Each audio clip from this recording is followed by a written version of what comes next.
Distinguish के। अभी इस वीडियो में हम देख रहे हैं distinguish between owned capital and borrowed capital. जहाँ से हमने स्टार्ट किया था ये चैप्टर में ओन्ड कैपिटल और बोरोड कैपिटल। ओन्ड कैपिटल हमने देखे थे अलग अलग टाइप के हैं, बोरोड कैपिटल में क्या क्या आता है वो हमने देखा था। अभी यहाँ पे ब्रॉडली हम डिस्टिंग्विश देखने वाले हैं, distinguish between owned capital and borrowed capital. Okay, first point meaning. First point meaning, own में देखो, it is that capital which is contributed bye share holders. बहुत ही सिंपल डेफिनेशन है। ऐसा कैपिटल जो किसने कॉन्ट्रीब्यूट किया है, किसने दिया है, शेयर होल्डर्स ने। कंपनी जो पैसा इकट्ठा कर रही है बाय इशूइंग शेयर कैपिटल, तो वो जो शेयर्स परचेस करते हैं उसे क्या बोलेंगे हम, शेयर होल्डर। तो ओन्ड कैपिटल किसने कॉन्ट्रीब्यूट किया है, शेयर होल्डर्स ने। And borrowed capital, it is that capital which is borrowed from creditors, which is borrowed from creditors. Borrowed का मतलब ही क्या रहता है, उधार। उधार पे लिया है, किससे, क्रेडिटर से। अभी जिसको भी पैसा हमें देना है उसे क्या बोलते हैं हम, क्रेडिटर बोलते हैं। तो कंपनी को अभी जिससे भी बोरोड कैपिटल रेज किया है उनको पैसा देना है, तो वो कंपनी के लिए कौन हो गए, क्रेडिटर हो गए। Clear? So it is that capital which is borrowed, उधार पे लिया है, from creditor. It is also known as debt capital, DEBT, B silent रहता है। So it is also known as debt capital. Debt का मतलब क्या हुआ, कर्ज पे लिया है। A sum of money that is owed, उसे क्या बोलेंगे, debt. So it is also known as debt capital. Second point, sources. Second point क्या है, सोर्सेस।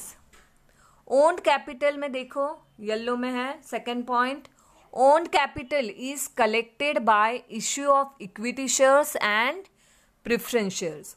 पॉइंट का नाम क्या है, सोर्सेस। यानी ये दोनों कैपिटल कौन से सोर्स से आते हैं, कहाँ से आते हैं। तो ओन में क्या है, bye issue of equity and preference shares. Clear? हमने देखा था ओन कैपिटल में दो पार्ट आते हैं। ओके, तो वो कैपिटल शेयर आता है, उसमें एक पार्ट तो शेयर कौन से टाइप के रहते हैं, इक्विटी एंड प्रेफरेंस। तो सोर्सेस क्या है ओन कैपिटल के, equity shares and preference shares. Borrowed capital में देखिए, इट इज कलेक्टेड बाय, वहां पे बहुत सारा है। बोरोड कैपिटल में हमने एक डायग्राम देखा था जिसमें हमने देखा था बोरोड कैपिटल के क्या क्या सोर्सेस है, तो वही यहाँ पे नाम है। It is collected by way of issue of debenture, sorry, debentures issue करके जो कैपिटल रेज किया जाता है, या फिर fixed deposits, then loan from bank or financial institutions etc. This comes under borrowed capital. अभी जिसको ये समझ में नहीं आ रहा है ये डिबेंचर क्या है, FD क्या है, अगर पहले का उन्होंने बोरोड कैपिटल के पूरा देखा हुआ नहीं है वीडियो में या पढ़ा नहीं है टेक्स्ट बुक में, तो पहले आप वो आपकी कंसेप्ट क्लियर कर लो, बाद में आप ये डिस्टिंग्विश देखना। ऐसे मैंने नीचे भी लिंक्स दी हुई है पहले के वीडियोस की, तो आप उसके ऊपर भी जाके आपके वो डाउट पहले क्लियर कर सकते हो, जैसे डिबेंचर क्या है, फिक्स्ड डिपॉजिट क्या है। ओके, तो पहला पॉइंट हमने देखा मीनिंग, सेकंड हमने देखा sources. Now third point, return on investment. Owned capital हो या बोरोड कैपिटल हो, किसी से तो पैसा रेज किया है कंपनी ने, तो उनको कुछ तो भी रिटर्न में वापस कुछ ना कुछ तो उनको देना होगा इन्वेस्टर्स को। तो वो रिटर्न को क्या बोलते हैं वो आपको ये पॉइंट में लिखना है। और वो रिटर्न कैसे रहता है, फिक्स रहता है या फ्लक्चुएटिंग रहता है। तो देखते हैं थर्ड पॉइंट, ब्लू लाइन में देखिए third point, second last point यहाँ पे रिटर्न ऑन इन्वेस्टमेंट, इस स्क्रीन पे second last point. Own capital में देखिए, the shareholders get dividend as income on their investment. हमने ऊपर देखा कि सोर्सेस क्या है, शेयर्स है, तो ये शेयर होल्डर को क्या मिलता है रिटर्न में? डिविडेंड मिलता है। अभी शेयर्स दो हैं, इक्विटी और प्रेफरेंस।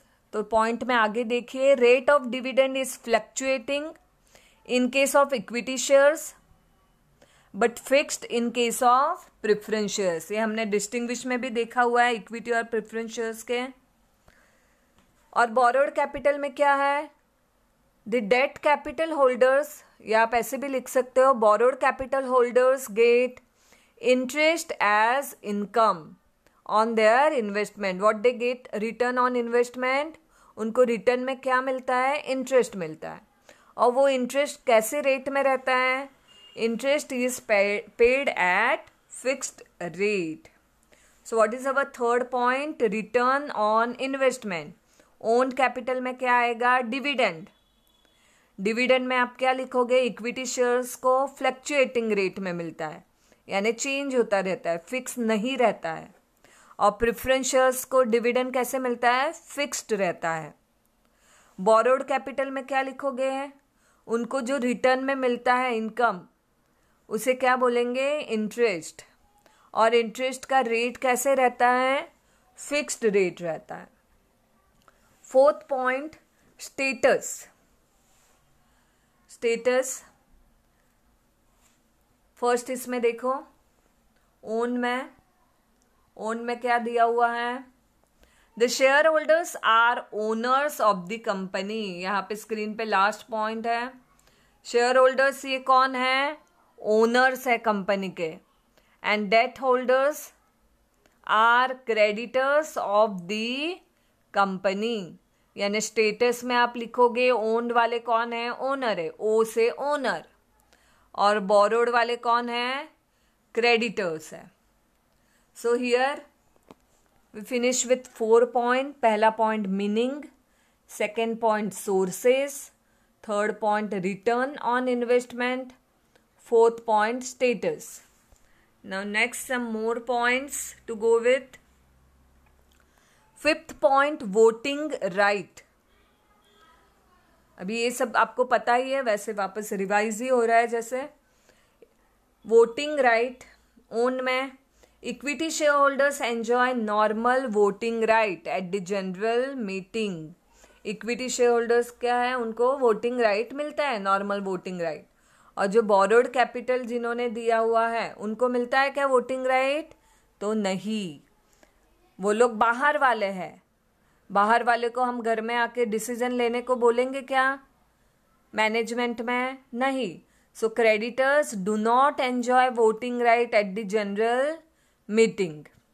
यानी ओन्ड में यस वोटिंग राइट है इक्विटी शेयर होल्डर्स को, और बोरोड में no. Next point, sixth point, repayment of capital. Repayment of capital. The shareholders do not enjoy priority over creditors. Repayment of capital यानी अगर company by chance wind up हो रही है, बंद हो रही है, तो जो भी इन्वेस्टर ने इन्वेस्ट किया हुआ है उनका कैपिटल उनको रिटर्न मिलेगा क्या? और अगर मिल रहा है तो पहले किसको मिलेगा? तो शेयर होल्डर्स को क्या है?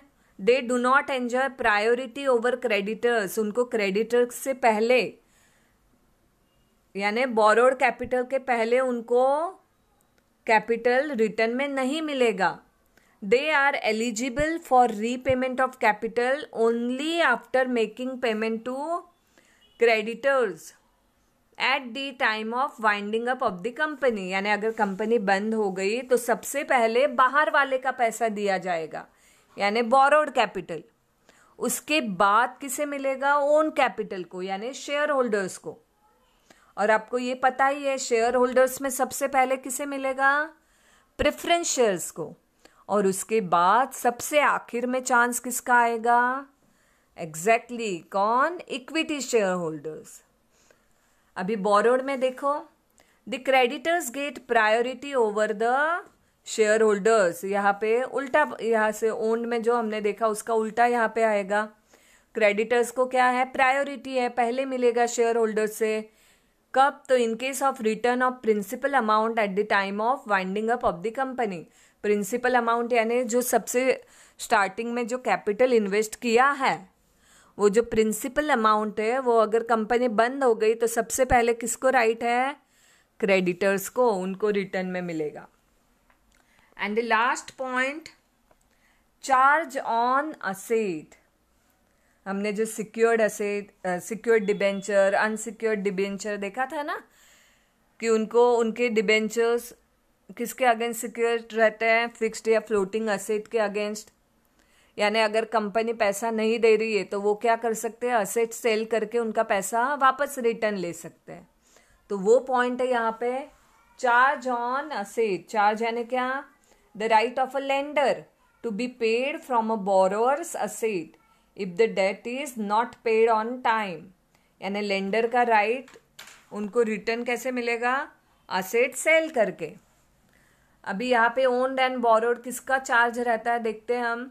ओन्ड में देखो last point, the shareholders do not have any charge on the assets of the company. Shareholders को कुछ भी चार्ज ऑन असेट नहीं रहता है, do not have any charge.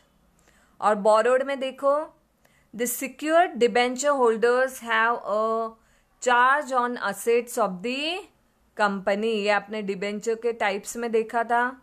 तो उसमें जो सिक्योर्ड डिबेंचर्स हैं उनका क्या रहता है? They have a charge on assets of the company.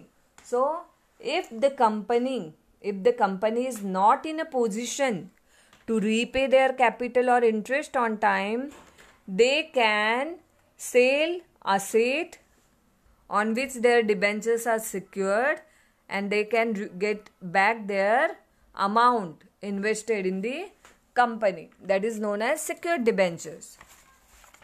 Clear? तो यहाँ पे हमारे डिस्टिंग्विश के पॉइंट्स हो गए हैं। पहला पॉइंट क्या था? Meaning, then sources, then return on investment, then status, then voting right, then repayment of capital, and then charge on asset. Okay, so here we finish with our distinguished part.